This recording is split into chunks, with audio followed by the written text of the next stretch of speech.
This segment will show how to load media when using the carrier sheet, as well as loading media without the carrier sheet, such as vinyl or some adhesive paper products.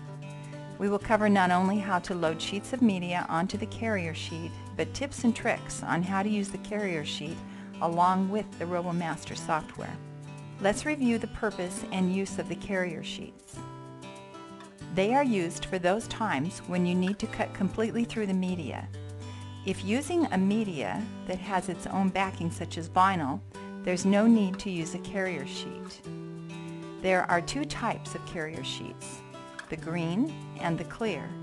The differences between the two are the hold-down adhesives that they have.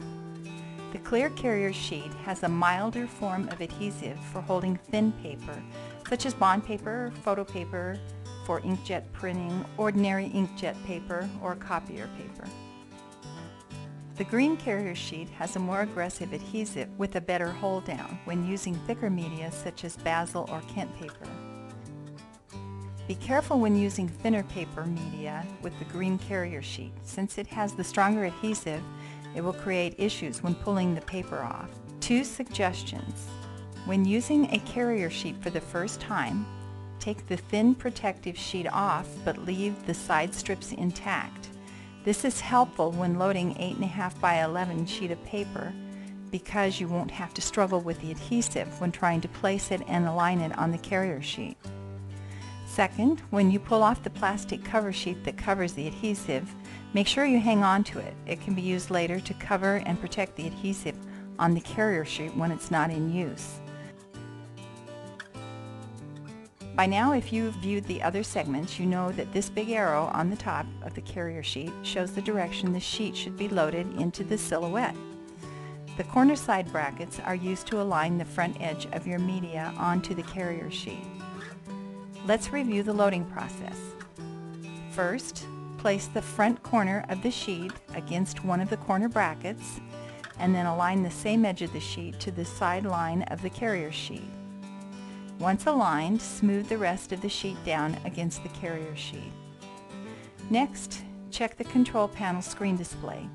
It should display Load with Carrier Sheet. If not, press one of the side arrow keys repeatedly until the message is displayed. Finally, load the carrier sheet onto the silhouette by placing the front edge, signified by the large arrow, onto the writing panel of the silhouette.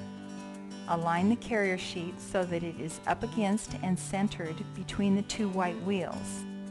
Press Enter on the control panel and the carrier sheet will be loaded. Now, sometimes the confusion between portrait and landscape can be daunting. Not so much when you're using an 8.5 by 11 sheet, but more when using smaller sheets of paper such as 5 by 7. If the placement of the smaller sheet is wrong, you will cut into the carrier sheet rather than cutting the media. Therefore, on the carrier sheet near both of the brackets, you'll find these little triangles on the 2 front corners. These triangles are used to show what the silhouette considers the start point of a job. If your design in RoboMaster has a landscape orientation, then the corner with the black triangle is considered where the start point is. Place the media close to that corner.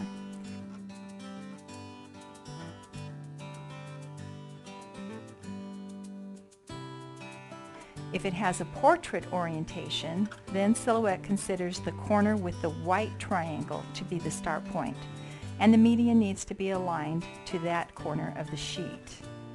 That being said, there is a better way of determining the orientation. Prior to designing, we can turn on the carrier sheet pattern in our RoboMaster software. By looking at the pattern, it will help us determine where to place the 5 by 7 paper on the carrier sheet. To see how this helps, click File and New. Set the orientation to landscape for right now. Click Use Carrier Sheet to show the pattern and then click OK. First, we can see the large arrow for the loading direction and the front corner brackets, and the 2 orientation triangles. Since it is landscape, we can set our design close to the corner with the black triangle. Since we know that we will be using a 5 by 7 inch sheet of paper, we can draw a rectangle representing that sheet size. Click the rectangle tool and draw a rectangle.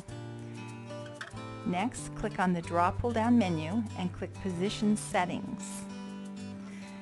In Position Settings window, change the width to 7, the height to 5, and click OK. Once again, since we are in landscape mode, we align the rectangle to that corner which is at the bottom left.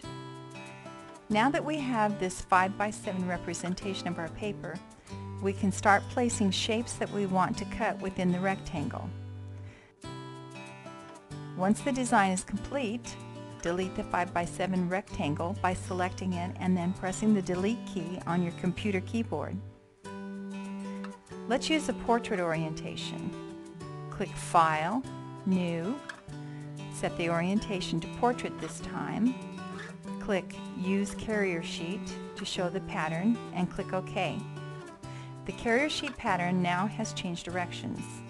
Once again, we want to create a rectangle that represents a 5x7 sheet of paper. Click the Rectangle tool and draw the rectangle. Next, click on the Draw pull-down menu and click Position Settings. In the Position Settings window, the width we will change to 5, the height to 7, and click OK. Since we are in portrait mode, we align the rectangle to that corner which is at the bottom left corner again, towards the triangle that is white. Again, we can start placing shapes that we have cut within the rectangle. Once the design is complete, delete the 5x7 rectangle by selecting it and then pressing the Delete key on your computer keyboard. You might find that a certain design calls for a cutting area longer in length. An example would be for making wall lettering and signs with self-adhesive vinyl.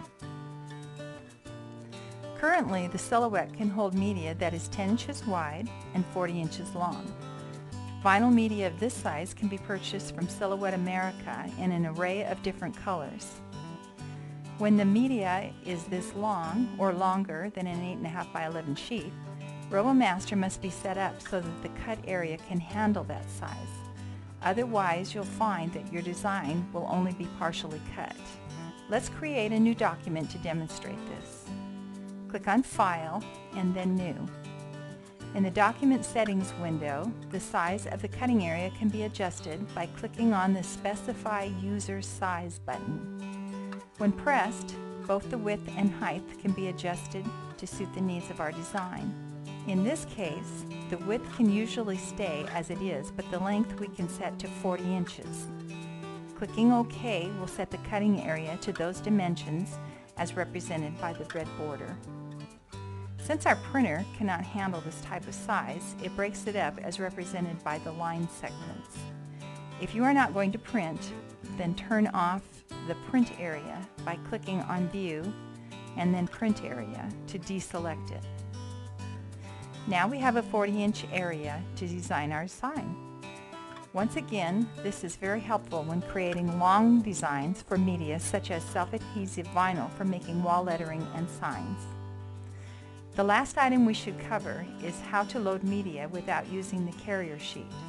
It is very similar to loading the carrier sheet. Set the control panel display so that it shows Load Media. If not, press one of the side area keys repeatedly until it does.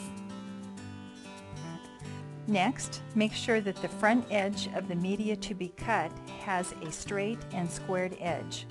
Otherwise, it can load crooked or will bind. Place the front edge into the writing panel of the silhouette. Align it so that it is between the two white wheels. While holding the edge against the white wheels, press Enter on the control panel. And that's all there is to it. For more information on this segment, click here to access the manual. If you are in need of further assistance, email us at support@silhouetteamerica.com or call us at 1-800-859-8243.